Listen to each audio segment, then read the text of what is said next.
Bonjour à tous et bienvenue. Je pense que nous sommes maintenant prêts à démarrer. Ce matin, nous allons parler de stress, conflit et résilience, bref, des choses qui nous produisent de la tension psychique. L'objectif de ce webinaire est d'essayer de faire la part des choses entre ce qui est visible et ce qui n'est pas et agir sur les causes profondes plutôt que sur les symptômes. Je suis Oksana Greboval et je serai ravie de passer cette demi-heure avec vous. Avant de démarrer, je vous propose un petit point technique. Vous voyez apparaître sur votre écran différents types de boutons.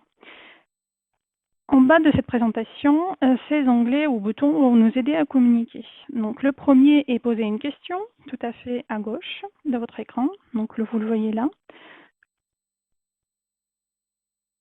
Qui va nous servir à poser des questions ou à rebondir sur ce que je dis ou répondre à mes questions que je vais vous poser. Et justement, je vais vous poser une première question maintenant tout de suite pour voir si tout marche. Et donc, je vous propose de me dire si vous m'entendez oui ou non, ou si je dois parler plus fort ou moins fort. Donc, utilisez ce bouton en bas de votre écran pour pouvoir me dire si je dois accorder mon niveau sonore. Concernant vos questions, justement, le temps de répondre pour vous, je vais répondre à ces questions au fil de l'eau, à certaines, aux autres en fin de ce webinaire. Et s'il y a beaucoup de questions, à ce moment-là, ce que je vais vous proposer, c'est de répondre à l'ensemble des questions qui seraient posées à la fin de ce webinaire par email.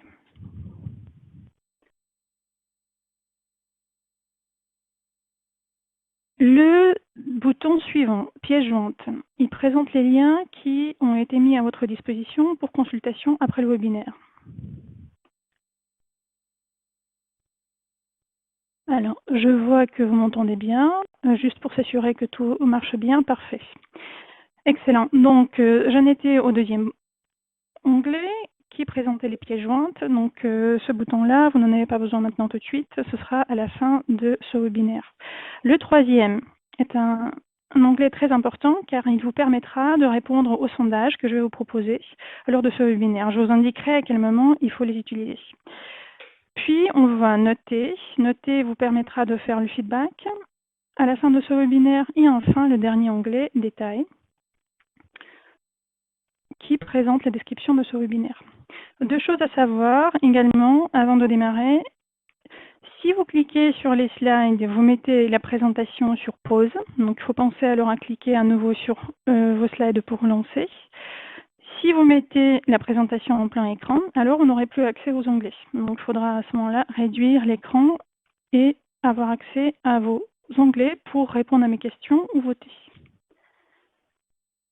Voilà, je pense que pour le point technique, c'est maintenant tout dit. Vous êtes chez The Myers-Briggs Company, qui depuis plus de 65 ans est animée par sa mission d'inspirer chacun vers plus d'épanouissement et de satisfaction dans sa vie, en aidant les équipes, les managers et les organisations à optimiser leurs performances. Et nous le faisons avec l'utilisation d'outils d'évaluation et des services professionnels fondés sur une approche scientifique. Nos métiers s'affichent à l'écran.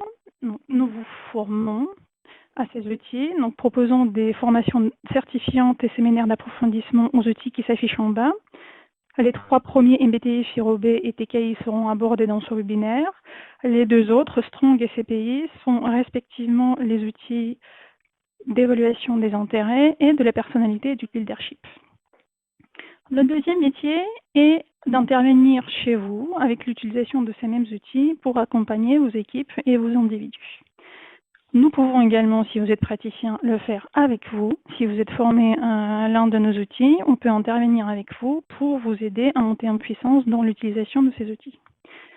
Nous sommes par ailleurs certifiés B Corp, qui est le label d'économie responsable, qui rassemble les entreprises qui alignent leurs objectifs commerciaux avec des objectifs de développement de leurs employés, de la communauté et de l'environnement.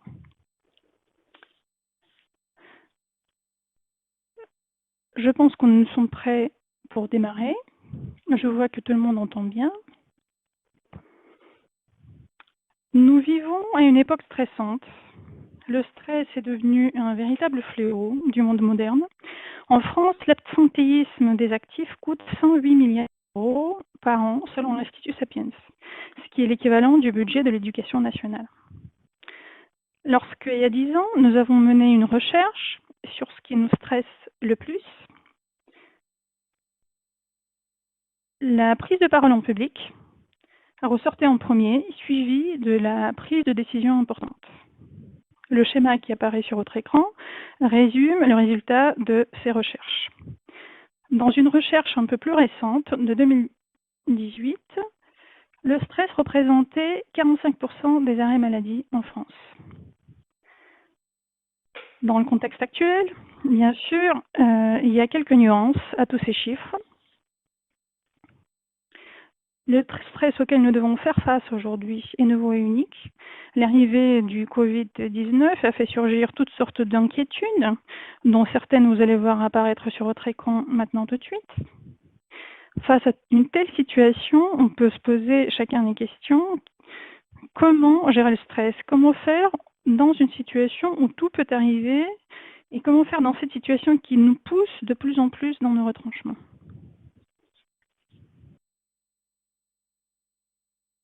C'est le moment de faire le premier sondage. Donc, je vais vous demander à aller dans l'onglet Voter et de répondre à cette première question qui s'affiche à votre écran, qui est: dans quelle mesure êtes-vous inquiet quant à votre capacité à gérer le stress? Vous avez 4 options de réponse: très inquiet, assez inquiet, faiblement inquiet, pas du tout inquiet. Donc, pour pouvoir voter, vous devez aller dans l'onglet Voter en bas de votre écran où vous avez 4 options qui apparaissent et vous cliquez sur l'option qui vous parle le plus ou peut-être qui est venue spontanément dans votre tête lorsque je vous ai posé la question. Je vais vous laisser une dizaine de secondes pour le faire. Donc, je vois déjà les premiers résultats apparaître à l'écran.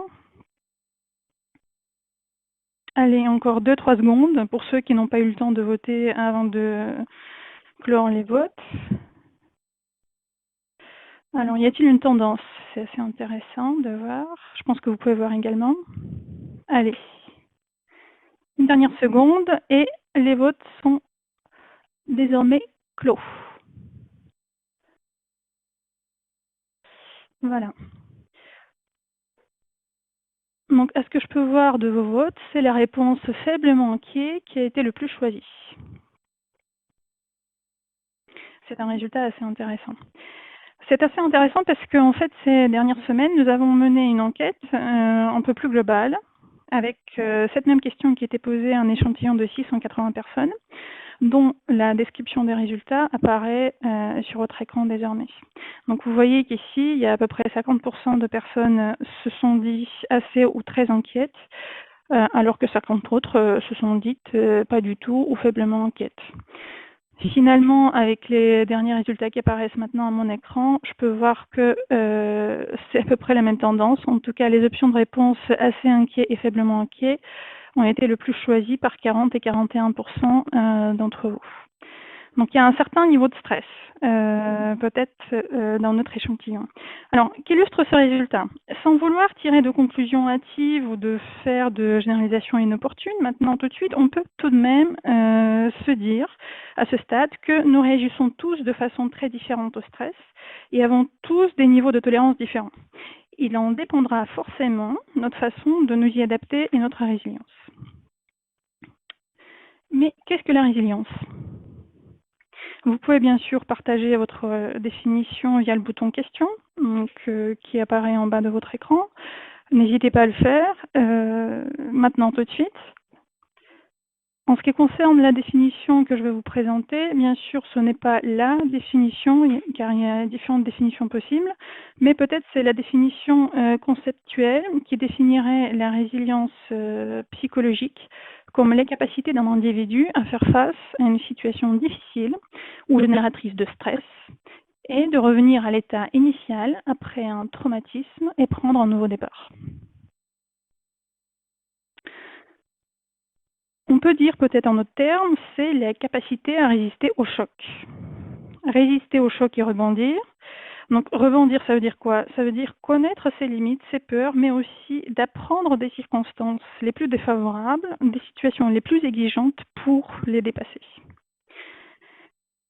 Et là, j'ai envie de vous poser une question. Et cette personne, ou plutôt personnalité résiliente, est-ce qu'elle est innée ou est-ce qu'elle est acquise, selon vous?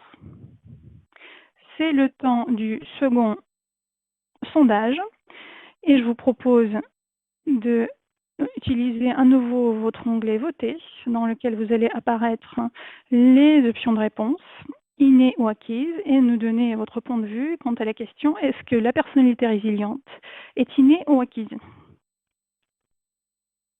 De mon côté, je vais vous donner ma vision d'ici une slide. En attendant vos votes, je vous proposerai de nous poser une dernière question, qui est de savoir, et que vient faire le conflit là-dedans? Vous n'êtes pas sans savoir que le conflit interne ou externe peut être le facteur de stress. Pourquoi parler alors de ce facteur en particulier alors qu'il y en a tant d'autres facteurs qui pourraient produire le stress? Mais simplement parce que souvent, on fait un amalgame entre les choses très différentes comme le stress, le conflit, la frustration, derrière lesquelles se cachent des besoins inassouvis très très différents. Donc pour commencer à développer sa résilience, il faudrait d'abord faire la part des choses entre ces différentes situations de tension. Car pour trouver la bonne solution, il faut bien sûr d'abord pointer le bon problème.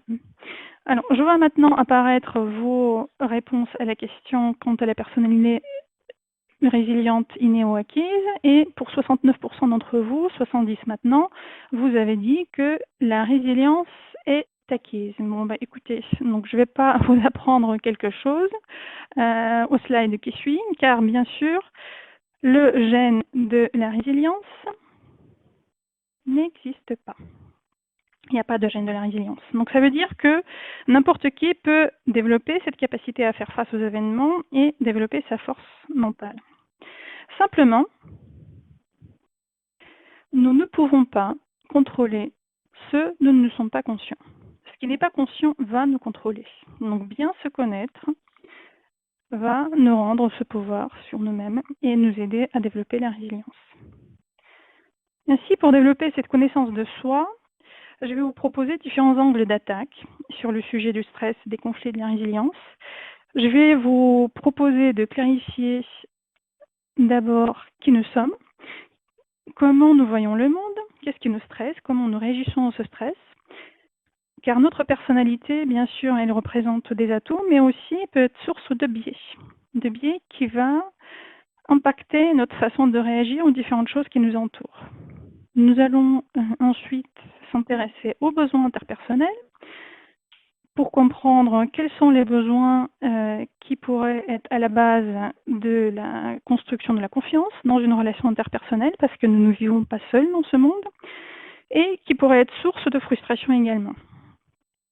Pour ensuite aborder les différents modes d'action. Donc les modes d'action qu'on va distinguer sont les modes d'action par habitude versus tous les autres modes possibles dans une situation donnée. Et nous le ferons, comme je vous l'avais déjà dit, avec 3 outils qui s'affichent à votre écran maintenant tout de suite. Donc c'est ce qu'on appelle l'apprentissage séquentiel, où on va augmenter le niveau de confrontation avec soi-même et ce que je suis. Avant de rentrer dans le vif du sujet, je vais vous proposer de rappeler le mécanisme du stress que vous connaissez certainement. Donc, avec l'idée derrière que c'est une relation qui va jouer entre la stimulation et la performance. Quand il n'y a pas assez de stimulation, on peut se sentir ennuyé, voire apathique dans une situation donnée. Donc, un certain niveau de stimulation et de challenge est donc essentiel pour optimiser sa performance. Cependant, au-delà d'un certain seuil, davantage de pression peut engendrer une baisse de performance, voire l'effondrement. Il est ainsi important pour chacun de trouver le bon niveau de stimulation qui va nous permettre d'être au mieux de nous-mêmes et donner le meilleur de nous. Et pour justement rentrer dans le vif du sujet et mieux comprendre comment donner le meilleur de soi-même, nous allons avec vous démarrer l'exploration avec l'outil MBTI, car c'est cet outil-là qui va nous permettre de comprendre nos réactions et les biais personnels face à une situation donnée, et notamment la situation de stress. Donc nous réagissons tous différemment au stress et avons tous le niveau de tolérance différent. Donc le MBTI va nous aider à comprendre qu'est-ce qui nous stresse chacun individuellement ou qu'est-ce qui nous met sous tension. Donc il va le faire au travers de 4 dimensions essentielles qui décrivent les situations de la vie de tous les jours, dont la première est l'énergie et les relations aux autres, qui nous permet de comprendre comment je me ressource ou comment je construis mes relations avec les autres. La deuxième dimension que le MBTI va aborder, c'est celle des informations que je recueille spontanément et auxquelles je vais me fier facilement. Ça va définir ma carte du monde, si puis-je dire, ou on va dire en d'autres termes, les lunettes que je porte et au travers desquelles je vois tout ce qui m'entoure. Une fois que j'ai recueilli ces informations, je vais alors pouvoir passer à l'étape de la prise de décision, où je vais appliquer des critères, et certains de ces critères seront prépondérants pour moi, certains d'autres seront moins ou pas du tout considérés. Donc, quel est mon processus privilégié de prise de décision? Une fois que j'ai pris mes décisions, alors comment je vais faire pour mettre en place ces décisions dans la vie de tous les jours? Quel processus je vais utiliser pour le faire? Comme vous voyez, sur chaque axe, il y a 2 façons de faire. L'une est naturelle et me permet de dépenser moins d'énergie et me sentir au mieux de moi-même. L'autre est utilisée quand les circonstances le demandent, mais ne peut pas l'être dans la durée, car ça va impacter mon niveau d'énergie et de satisfaction. Ainsi, chacun a une préférence, ou plutôt 4, une sur chacune des dimensions, qui vont définir ces sources de stress, car ils sont liés intimement à nos attentes non satisfaites. En d'autres termes, lorsque nous sommes confrontés aux circonstances contraires à notre nature, ou les personnes ayant les préférences opposées, nous pouvons avoir tendance à ressentir de la tension. Ainsi, ce que je vais vous présenter dans les slides qui suivent, je vais vous présenter pour chacune des paires de préférences ici les sources de stress les plus communes et la forme qu'ils vont prendre dans le contexte actuel. Alors, simplement, je fais un point. Il y a quelqu'un qui ne m'entend plus, donc je vais demander à mon support technique de régler la situation. Merci. Et donc, nous allons entrer maintenant à la première dimension. Donc, vous voyez ici apparaître à votre écran la préférence extraversion-introversion. Donc, les personnes de préférence extraversion, généralement, en temps normal, pourraient être stressées par trop de temps seul, sans contact avec les autres, ou le manque de stimulation externe, alors que les préférences de type ou de préférence introversion sont plutôt stressées par trop de temps avec les autres et trop de sollicitations externes. Dans le contexte actuel, comment ça va se passer? Dans le contexte actuel, pour la personne de préférence extraversion, c'est plutôt l'impossibilité de voir du monde qui serait stressante ou le manque de stimulation de l'environnement personnel. Mais aussi le fait de ne pas pouvoir sortir ou voyager, ce côté variété qu'elle recherche pour être stimulée. Donc là, vous voyez, on est en train de parler de la stimulation et du degré de stimulation qui peut être à la source du stress. De l'autre côté, la personne de préférence introversion, ce qui pourrait être plus stressant pour elle, c'est le prix de son entourage. Les enfants ou les colocataires qui l'entourent dans le contexte de confinement, ou peut-être un trop plein de réunions virtuelles, ou ne pas pouvoir télétravailler par la suite, à la fin du confinement. Pour la deuxième dimension, le recueil d'informations avec les préférences, sensations et intuitions, les sources de stress communes en temps normal. Pour la sensation, c'est l'ambiguïté ou le manque de directives claires. L'ambiguïté de quoi? Des informations. Ou peut-être les idées sans aucun fondement tangible. De l'autre côté, les personnes de préférence intuition, elles sont stressées par les instructions précises ou trop détaillées ou données pas à pas, ou les gens qui demandent trop de détails. Alors, en situation actuelle, qu'est-ce que ça va révéler? Ben, ça va rester toujours la même chose, mais ça va s'appliquer aux informations que nous recevons aujourd'hui. Pour les sensations, ce qui pourrait être stressant, c'est l'ambiguïté des consignes sanitaires, ou le manque de clarté sur le périmètre de chacun dans le contexte d'effectifs réduits, où justement certaines des équipes ont été mises au chômage partiel. Ou peut-être les réunions virtuelles sans structure claire. Pour l'intuition, de son côté, ce sont les consignes trop détaillées qui seraient stressantes, ou les moyens réduits pour pouvoir partager ses idées librement, comme on avait fait avant, ou l'impossibilité de se projeter. Passons maintenant à la troisième dimension. Troisième dimension, pour rappel, c'est la prise de décision avec 2 modes pensée et sentiment. Pour le mode pensée, en temps normal, le stress pourrait venir de décisions illogiques, subjectives et donc injustes, où l'accent est mis plus sur les autres plutôt que sur la tâche à accomplir ou l'objectif à atteindre. Pour les personnes de préférence sentiment, le stress viendrait du non-respect de ses valeurs personnelles ou du conflit ou manque d'harmonie. Dans le contexte actuel, pour les personnes de type pensée, les décisions illogiques du gouvernement ou de la direction pourraient être une source de stress pour elles. Ou les personnes qui ne respectent pas ces consignes. Ou alors l'obligation de devoir s'occuper des autres ou soutenir les autres de façon un peu plus, on va dire, appuyée, plus qu'avant. De leur côté, les personnes de type sentiment seraient stressées par l'absence des amis proches ou de la famille, de l'entourage, ne pas avoir la possibilité de les voir, par le manque de soutien émotionnel ou peut-être ne pas recevoir assez de soutien émotionnel qu'ils pourraient avoir besoin dans ce contexte, ou la non prise en compte de leurs besoins personnels. Enfin, la dernière dimension, la mise en place de nos décisions avec de préférence jugement et perception.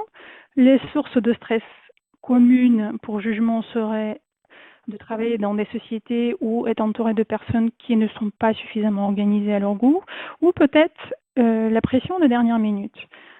Du côté de la perception, le stress viendrait des sociétés, des contextes ou des personnes qui seraient inflexibles, et du fait de devoir décider trop tôt, avant l'heure, qui pourrait ne pas être au goût des personnes de préférence perception. Dans le contexte d'aujourd'hui,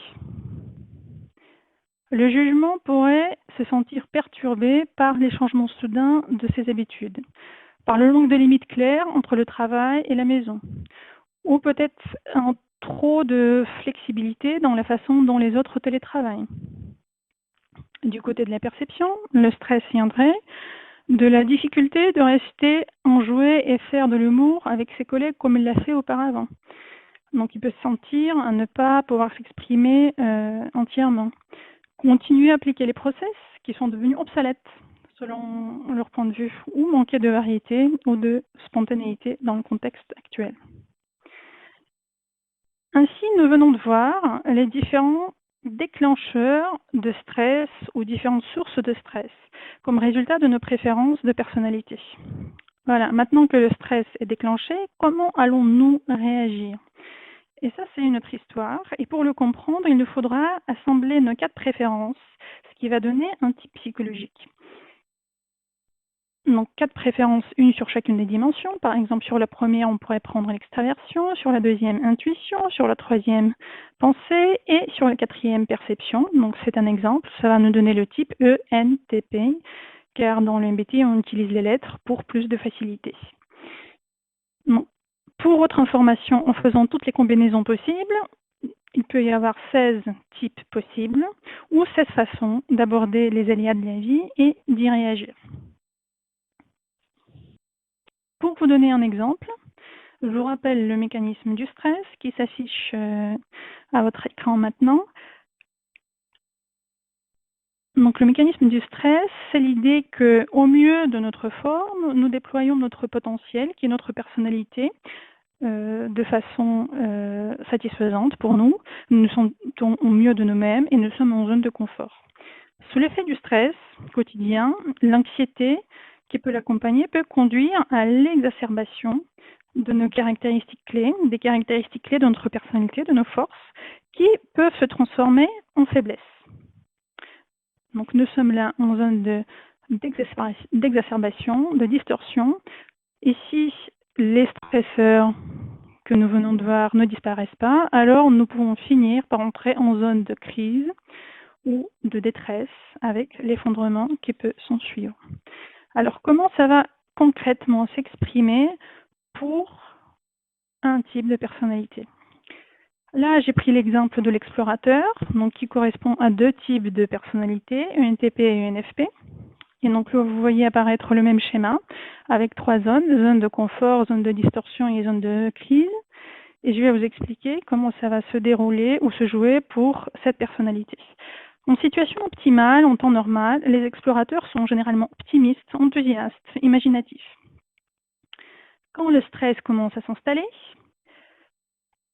ils peuvent voir leur niveau d'énergie augmenter jusqu'à l'agitation, ce qui peut les amener à lancer de nombreuses idées, avec parfois l'incapacité de choisir parmi ces différentes options. Ça peut aussi les amener peut-être à commencer à nombreuses choses, mais ne les finir pas.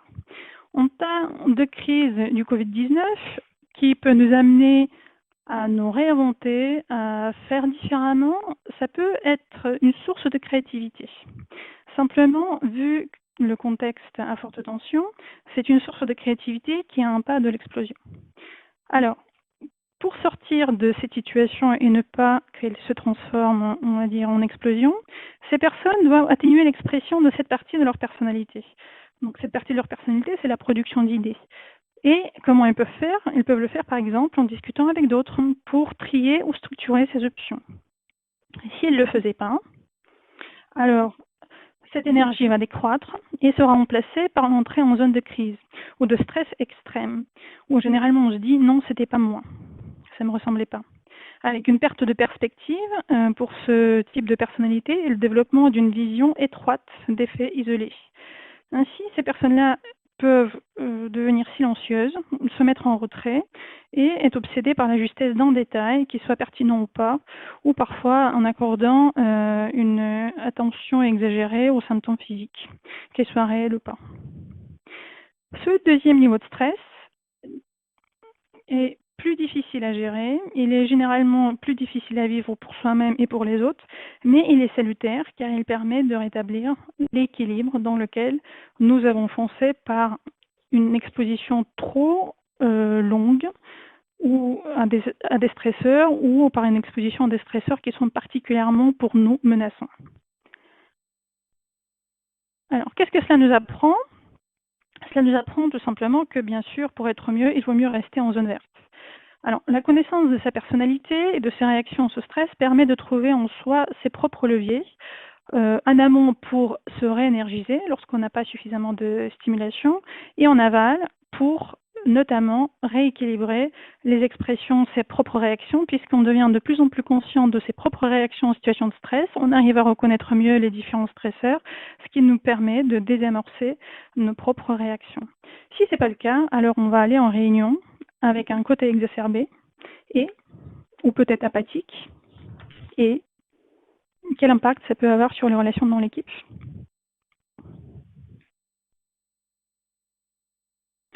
Selon une recherche sur la performance collective réalisée par Google, la sécurité psychologique apparaît comme facteur le plus important du succès d'une équipe. La sécurité psychologique, c'est ce qu'on dit dans le langage de tous les jours, la confiance. Elle est caractérisée par le fait de ne pas craindre de perdre face ou d'être agressé si on s'exprime librement. Comme par exemple poser des questions sans être traité d'incompétent, avouer des erreurs sans se faire dénigrer, demander de l'aide sans craindre d'être perçu comme ignorant, et ainsi de suite. Alors comment elle se construit cette confiance? Pour appréhender, il est nécessaire de comprendre les besoins psychologiques qui sont à l'œuvre dans une relation interpersonnelle. Donc là, nous sommes en train de passer de moi-même à la relation interpersonnelle et nous allons aborder cet aspect-là avec l'approche FIROB. Donc nous sommes à la deuxième phase de notre processus d'apprentissage séquentiel. Et ce modèle FIROB va nous permettre d'appréhender les différents piliers de la confiance interpersonnelle qui sont conditionnés par nos besoins psychologiques, dont le premier est se sentir important et intégré. Tant que chacun ne se sent pas partie de l'équipe, tant qu'ils ne sont pas appartenir à une équipe, on ne peut pas avancer vers la confiance. Construire la confiance demeure difficile, donc c'est la première étape. Une fois que ce besoin est satisfait, nous pouvons ensuite passer à la suite et penser à la satisfaction du besoin de se sentir capable et compétent. Il est question ici de bien définir les règles de fonctionnement, les périmètres d'action de chacun, ses attributions, les responsabilités ou peut-être les moyens qu'il a à sa disposition. Les définir de façon claire. Une fois que c'est fait, ensuite, le troisième besoin est celui de se sentir estimé, aimé ou accepté. Lorsque les deux premiers sont au clair dans une équipe, on peut alors travailler sur ce dernier besoin qui est l'élément essentiel de la confiance. Dans le FIROB, ces trois besoins vont porter les noms d'inclusion, contrôle et d'affection. Et pour comprendre dans quelle mesure et pourquoi nous avons besoin des autres, et quel est le degré de compatibilité ou de confiance qui peut se construire naturellement, le FIROB permet de différencier deux niveaux de comportement pour satisfaire ses propres besoins. Le premier niveau est le niveau visible, ou en d'autres termes, ce que je fais ou je dis pour me sentir important ou pour me sentir capable ou me sentir accepté. Et le deuxième est un niveau invisible, en d'autres termes, ce que j'attends des autres pour me sentir important, capable ou accepté. Et voici comment ça va se passer dans une relation donnée, comment ça va se construire la confiance entre ces deux personnes. Avant de vous présenter ça, il y a une petite consigne technique également sur ce slide. Donc on va parler de ce que j'ai appelé le carburant, donc représenté ici par les gouttes d'eau. Donc il peut y avoir beaucoup de carburant, modérément de carburant ou peu de carburant. Donc c'est en d'autres termes ce que je donne aux autres. Et on va parler également de réservoir, en d'autres termes, représenté par le gobelet, en d'autres termes, c'est ce que je suis prêt à recevoir de la part des autres. Donc je peux être prêt à recevoir beaucoup, modérément ou peu de quelque chose. Voilà. Donc pour Sandrine, vous voyez, il y a deux personnes, Sandrine et Thomas, et en fait, ils ont passé le questionnaire FIROB et nous les rencontrons en accompagnement. Donc, comment ça va jouer? Pardon, il y a un petit souci de slide. Voilà. Donc, comment ça va se passer pour Sandrine? Sandrine, comme vous voyez, c'est quelqu'un qui a une grande goutte de carburant dans l'inclusion et des gouttes modérées dans le contrôle et l'affection. C'est quelqu'un qui va exprimer beaucoup d'inclusion et va ressembler pas mal de réunions. On va chercher à impliquer tout le monde dans ces réunions, dans les discussions, va donner quelques consignes, un minimum de consignes pour clarifier les contextes de chacun et donner quelques compléments dans son équipe. Ce qu'il est prêt à recevoir, Sandrine, c'est un peu la même chose, là vous voyez. La même quantité d'inclusion, d'implication dans les différents événements sociaux, la même quantité de consignes et de relations de proximité. Donc, elle a un besoin en interaction qu'on pourrait qualifier de modéré haut. De son côté, Thomas, lui, c'est un petit peu différent. C'est quelqu'un qui donne beaucoup de contrôle, c'est-à-dire qu'il dit comment, quoi, pourquoi. Il exprime en revanche peu d'inclusion, c'est-à-dire que généralement, il ne va pas être à l'initiative de différentes réunions, et peu d'affection, c'est-à-dire que sa façon d'interagir avec ses collègues sera certainement centrée davantage sur la tâche. En termes de ce qu'il peut vouloir recevoir, voici ce que vous voyez. C'est un petit peu différent. Pour Sandrine, c'était la même chose, mais là, pour Thierry, c'est différent. Il est plus en attente, on va dire, de marques d'intérêt qui donnent son besoin d'affection et beaucoup moins de consignes ou peut-être d'invitation à des réunions. Alors, il y a quelqu'un qui demande combien de temps ça dure. Écoutez, on a prévu 45 minutes, donc il nous reste 10 minutes pour répondre à votre question. Voilà. Voici comment ça va se passer entre ces deux personnes. Regardez. Voilà. Sandrine et Thierry. Donc, lorsqu'on interagit comme ça, Sandrine va donner beaucoup de quelque chose ou peu, et Thierry, en fonction de ce qu'il veut recevoir, il va avoir tendance à trouver Sandrine intrusive, collante, peut-être passant trop de temps à faire des réunions ou à discuter plutôt que faire. Il ne verra pas son côté bonne communicante ou quelqu'un qui cherche à fédérer. Et surtout, il ne veut pas qu'elle lui dise comment il faut faire. Ça, il ne va pas forcément apprécier.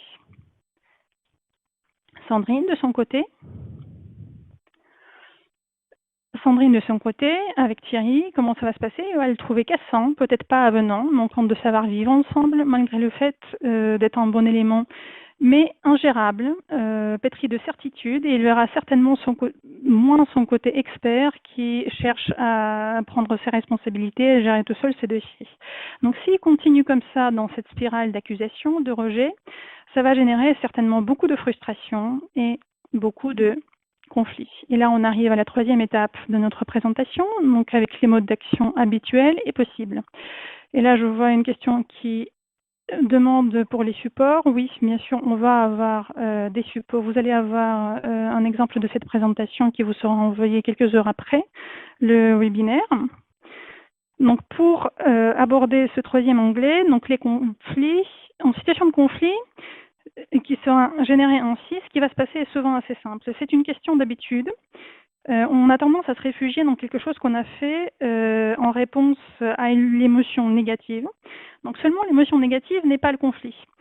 Et la façon habituelle de faire et d'agir n'est pas la façon la plus appropriée. Donc l'outil que nous allons utiliser ici, c'est le TKI, va nous permettre de faire la part des choses entre la réponse automatique que nous avons l'habitude de déployer dans une situation donnée et la réponse la plus appropriée dans une situation qui va dépendre, elle, de la situation elle-même et de ma compétence à déployer tel ou tel mode d'action. Pendant assez longtemps, on pensait que dans une situation conflictuelle, il n'y avait que deux issues possibles. Soit je gagne, donc la détermination, je suis déterminée à défendre mes intérêts, soit je perds, donc coopération, c'est-à-dire que je lâche au profit de tes intérêts. Il se trouve que cette relation est un peu plus complexe. Plutôt que d'être opposées, ces deux dimensions sont croisées, car on peut être à la fois déterminé à satisfaire ses propres intérêts, mais aussi à collaborer avec les autres. Ainsi, ça va nous donner 5 modes possibles d'action, donc ils s'affichent à votre écran. Le premier, c'est rivaliser lorsque la détermination est forte, mais la collaboration est faible. En d'autres termes, c'est gagnant-perdant. Si j'ai 100 €, je les garde, tu n'as rien. La situation opposée, lorsque la coopération est forte, mais la détermination est faible, c'est céder lorsque je cède au profit de tes propres intérêts. J'ai 100 €, je te les laisse. Entre les deux, le compromis, c'est un peu couper la poire en deux. Donc, on va satisfaire partiellement les intérêts de l'un et de l'autre. La situation en bas, lorsque la détermination et la coopération sont faibles, c'est l'évitement. Provisoirement, on ne va pas s'occuper du problème. On a 100 €, on les laisse sur la table, donc il ne va rien se passer. Ou peut-être quelqu'un peut passer et les prendre et on ne les aura plus.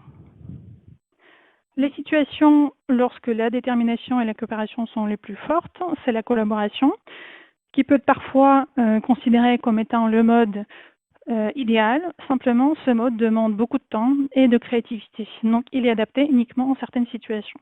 Justement, pour vous illustrer dans quelle mesure il est important de faire d'abord l'état des lieux et de comprendre c'est quoi la situation, qu'est-ce que je veux attendre et quel est le mode le plus approprié, je propose de présenter un de ces modes, donc le mode rivalisé, qui est le mode gagnant-perdant. Dans quel contexte il est le plus utile? Il est utile lorsqu'une décision ou action rapide est requise, ou lorsqu'une décision populaire doit être prise. Là, on ne peut pas faire de façon, on va dire, collégiale. Ou alors sur les questions d'importance majeure, ou dans un contexte fortement compétitif. Maintenant, pour appliquer le mode rivalisé, c'est pas juste, tiens, je vais y aller et je vais défendre mes intérêts. Oui, mais il y a quelques conditions. Il y a entre ce qu'on appelle, entre guillemets, les compétences pour rivaliser. Ces compétences, c'est savoir débattre et argumenter. C'est-à-dire ne pas lâcher au premier contre-argument de la part de ses adversaires. C'est aussi savoir utiliser sa position pour influencer les autres, pour faire passer ses idées. Ou savoir défendre pied à pied ses positions si nécessaire, notamment face à un contexte fortement compétitif ou particulièrement agressif. Alors tout ça, c'est très bien. Maintenant, si on en fait tout le temps, qu'est-ce qui va se passer? Si on en fait tout le temps, le risque est d'être entouré par des suiveurs qui n'oseraient plus vous dire ou vous contredire. C'est aussi manquer de feedback de la part des autres ou rater les occasions d'apprendre de leur feedback. Mais lorsqu'on est manager également, le faible niveau de responsabilisation de ses équipes. Il peut aussi arriver de ne pas en faire assez. Alors, qu'est-ce qui va se passer dans ces contextes? Certainement, vous allez avoir une sphère d'influence limitée, être perçu comme quelqu'un qui est indécis, qui tarde à passer à l'action, ou peut-être ne pas suffisamment vous positionner, rater les occasions de faire bénéficier les autres de vos points de vue ou opinions.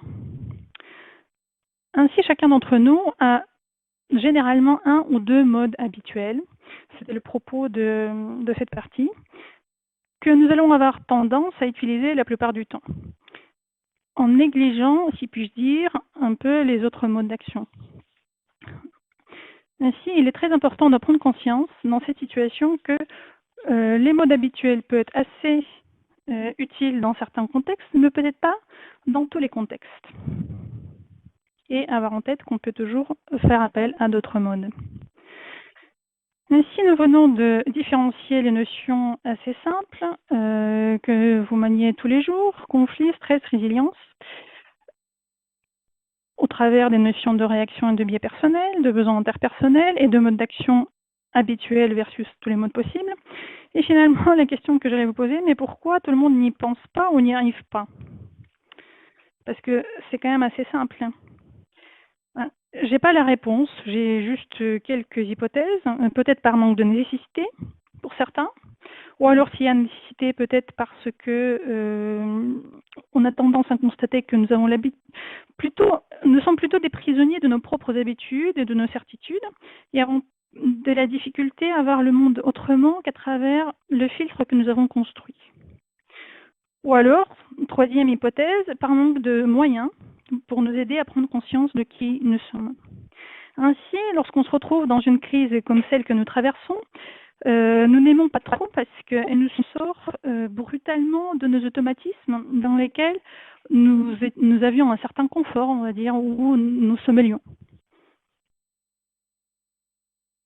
En guise de conclusion, je vous propose cette phrase.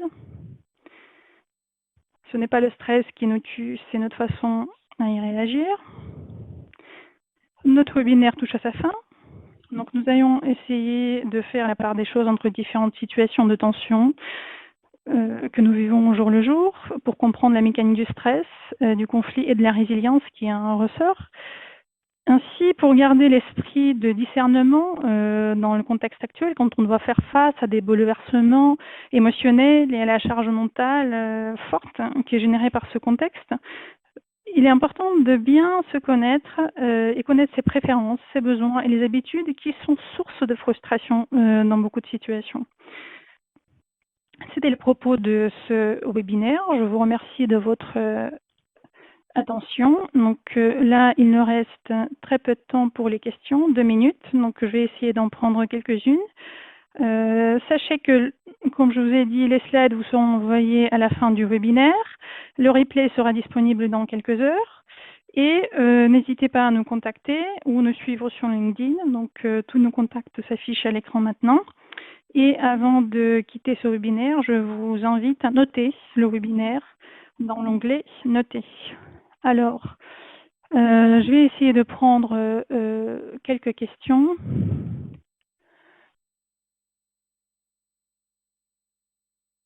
Alors, pour le slide d'habitude de gestion de conflit, pouvez-vous donner le contexte et les résultats? En fait, je vous ai pris pour ce slide simplement les résultats d'une personne. Donc en fait, quand vous utilisez l'approche TKI, au-delà du modèle que je viens de vous expliquer rapidement, le TKI nous permet de définir pour chacun, via un questionnaire, quels sont les modes que je surutilise et quels sont les modes que j'utilise un peu moins. Donc c'était un résultat, on va dire, d'une personne. Alors, y a-t-il un support à propos des résultats du questionnaire Covid et MBTI?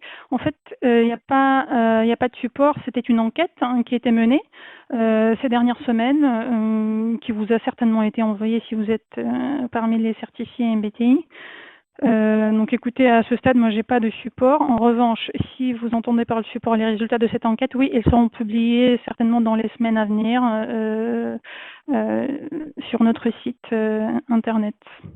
Alors, je prends peut-être une dernière question.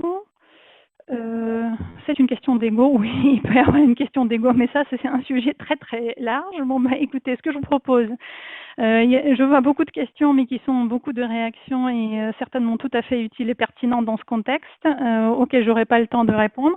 Je vous remercie de votre participation à ce webinaire. On va essayer de compiler les différentes réponses aux différentes questions et vous envoyer tout ça par email. Merci à beaucoup et à bientôt.